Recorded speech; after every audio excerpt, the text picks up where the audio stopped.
Hola amigos, la Iglesia Adventista del Séptimo Día está discutiendo a nivel mundial el tópico de la ordenación.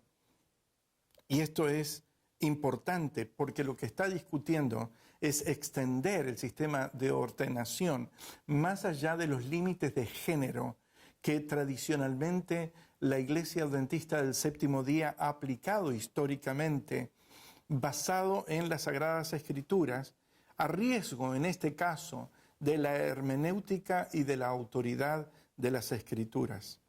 Hermenéutica es un vocablo que se utiliza en teología para reflejar el concepto de interpretación de las Sagradas Escrituras. Existen otras formas de hermenéutica. Existe la hermenéutica médica, existe la hermenéutica filosófica, existe la hermenéutica en arquitectura, etcétera, etcétera. Pero hermenéutica significa que la palabra es una especie de glosario de significado para el proceso de interpretación de las Sagradas Escrituras.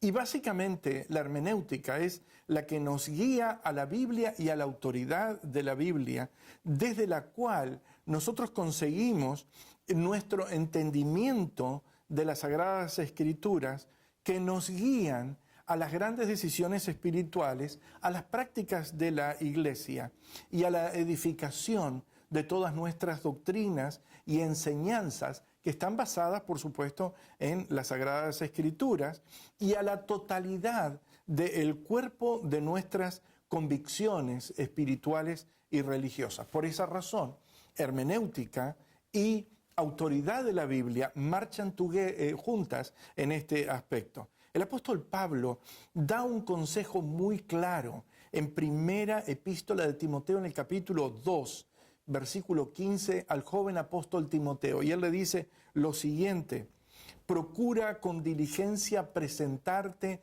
ante Dios aprobado como obrero que no tiene de qué avergonzarse, que traza bien la palabra de verdad. Esta es la revisión 1960 de las Sagradas Escrituras en este texto.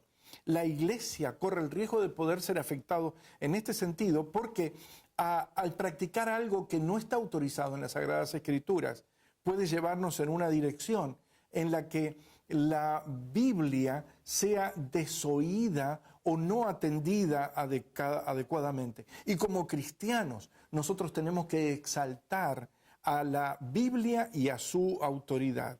Y como adventistas del séptimo día, para nosotros la Biblia es importante. Hemos sido considerados el pueblo del libro, el pueblo de la Biblia. Y lo que voy a leer o lo que voy a compartir o lo que voy a sugerir que ustedes lean está basado en las Sagradas Escrituras.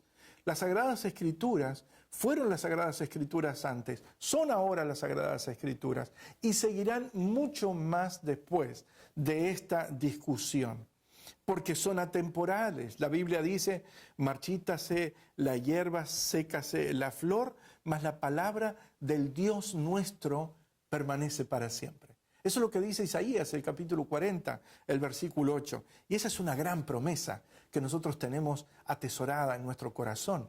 Pero la Biblia es la palabra de Dios por lo que dice, no por lo que no dice. Antiguo y Nuevo Testamento son la palabra de Dios. Y en el Nuevo Testamento el apóstol Pablo le dio a Timoteo una serie de consejos muy importantes que, por favor, si usted trae su Biblia y lo lee, abra en primera epístola de Timoteo, capítulo 3, los versículos 1 al 6.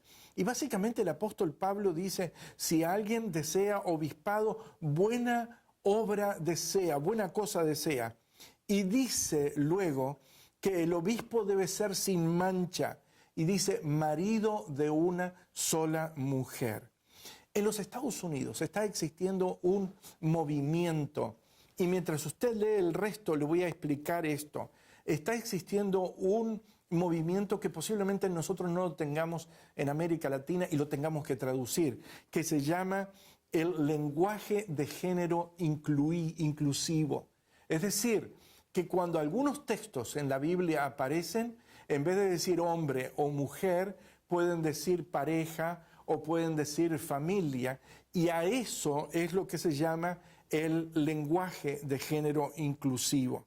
De hecho, esto no lo tenemos definidamente en nuestras tierras, pero déjenme decirles algo. La Biblia que nosotros tenemos, o las Biblias que nosotros tenemos, en general proceden de una buena traducción y que están en un original en el cual no existía esa tendencia ni en el griego ni en el hebreo.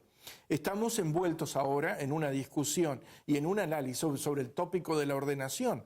La ordenación es una práctica importante en la Biblia porque califica a la persona para poder cumplir una función eclesiástica o un oficio eclesiástico. Y normalmente esa calificación deriva de lo que la Biblia nos dice y especialmente en estos textos que nosotros hemos leído. A lo largo de los años, nosotros no hemos tenido problemas con el texto de la Biblia, hasta que comenzaron ciertas influencias sociales como el feminismo, especialmente aquí en los Estados Unidos, y esas tendencias comenzaron a influir formas de interpretación de las Sagradas Escrituras y a influir en cómo nosotros debemos ver los textos de la Biblia.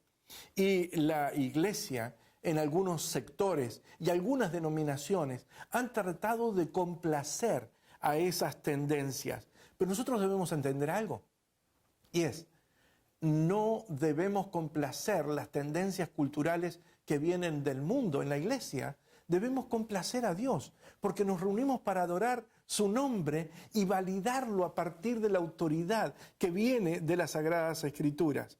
Y necesitamos actuar y conducirnos en armonía con lo que la Biblia dice, porque la Biblia es la palabra inspirada de Dios. En esencia, el punto crítico aquí es que la Iglesia puede llegar a sancionar y aprobar ordenación de damas, aun cuando el texto claro de las Sagradas Escrituras no está aprobando dicha práctica. Recuerde algo que quiero compartirle ahora. La palabra de Dios está en lo que la Biblia dice, no en lo que la Biblia no dice.